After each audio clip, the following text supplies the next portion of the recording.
fruity, sweet, and smoky.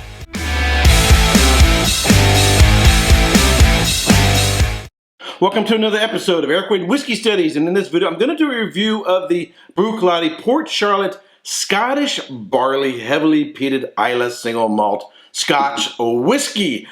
This is an absolutely fantastic whiskey. I've got it past the neck, past the shoulder. Really been enjoying it. It's great neat, it's great with a little bit of water, and it's great on ice. An absolutely fantastic whiskey. But before we get into this, here are my notes. Bruichladdich Port Charlotte Scottish Barley Heavily Peated Islay Single Malt Scotch Whisky. It is made from 100% Scottish barley, peated at 40 ppm, aged in ex-bourbon casks. It is non-chill filtered, has natural color, is bottled at 50% alcohol by volume, and the price ranges anywhere between $64 and $90 here in the United States.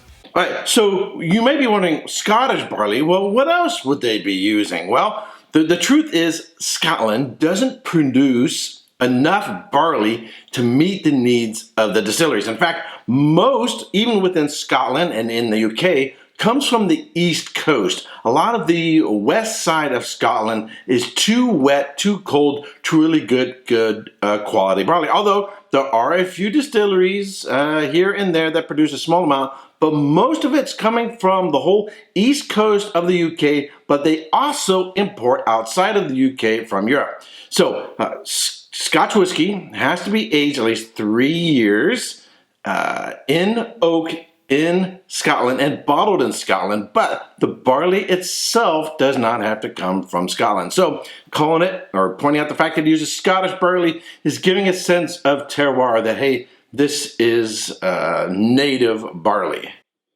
Now on the nose, it says heavily peated, but when you think heavily peated, you know, you think of the big Ardbegs, you think of Lefroy, you think Octomore, or you think the Port Charlotte 10, which I just reviewed, right? Those are, because both of these are being called heavily peated. However, this is more, in terms of the way I perceive it, it's more of a moderate medium peat, and it's got a lot more fruit character and actually a lot of barley maltiness as well. So on the nose, I get apple, pear, a little bit of tropical notes, a little bit of pineapple, a little bit of melon. And the peat, I would say it's medium, and it's kind of strange to think of it this way, but think of the fruity notes being sort of up on top of the palate, you know, sort of these high notes, and the deep sort of lower notes is this sort of smoke, peat, a little bit of chocolate note, but it's sort of running underneath all the fruit characteristics. All the fruit characteristics are on top and sort of intertwining on the back end and along the sides of the palate. It's got a little bit of that saltiness there that I absolutely love. All right, on the palate. And it has some nice honey notes that I get a little bit on the nose, but it comes across a lot more on the palate.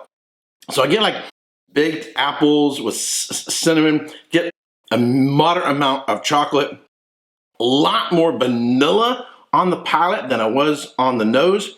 And then that saltiness kind of rings all the way through it. Texturally, it has a nice viscosity and mouthfeel to it. It has a slight drying effect, but I found on ice that sort of dissipates and it really becomes much more of a refreshing drink, actually. And the chocolate notes sort of come up a little bit, the fruit comes down a little bit, you know, that the peat becomes a little bit more intensified, but still an absolutely fantastic whiskey. It has a nice ride. The fruit up front, and then the chocolate kicks in the middle. What lingers on the back is this very intense maltiness, chocolate, and that salty character on the back end.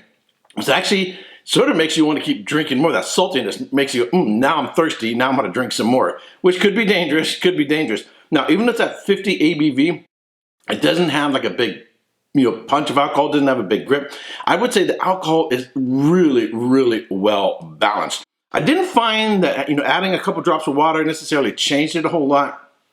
It was mostly changed when I dropped the temperature on it using a little bit of ice. So this is actually a peated whiskey. I think in the summertime, if you want to have it on the colder side in warmer weather, will do just fine, as long as you don't let the ice melt too far. But what you can always do is put an ice cube in, get it down to the temperature you want, and then just remove the ice cube, say, with a spoon. Absolutely fantastic whiskey. What am I to give this in terms of score? I'm going to go solid 90 points. Solid 90 points. Now, I just reviewed the Port Charlotte 10 heavily peated. The two whiskeys have a very, very, very different style. It's hard, they're really in two different camps. This is if you want something more fruity and only moderately peated. If you want the other one that's more of a sort of a little bit more of a peat in the face, you know, that campfire and more savory notes, not as much fruity notes. You know, it's just two different radically different flavors, but because I am a bit of a peat head, I do like the Port Charlotte 10 a little bit more than this one, but this is absolutely fantastic. Alrighty, I want to thank my Patreons. I've been just really sort of doing some renovation to my Patreon account. I want to thank my Patrons who have joined. And if you haven't subscribed already, I'd ask that you subscribe now. Give this video a thumbs up. Share with your friends on Facebook, Twitter, and other social networking channels. And until next time, cheers. Hey, don't forget to subscribe and check out these other whiskey videos.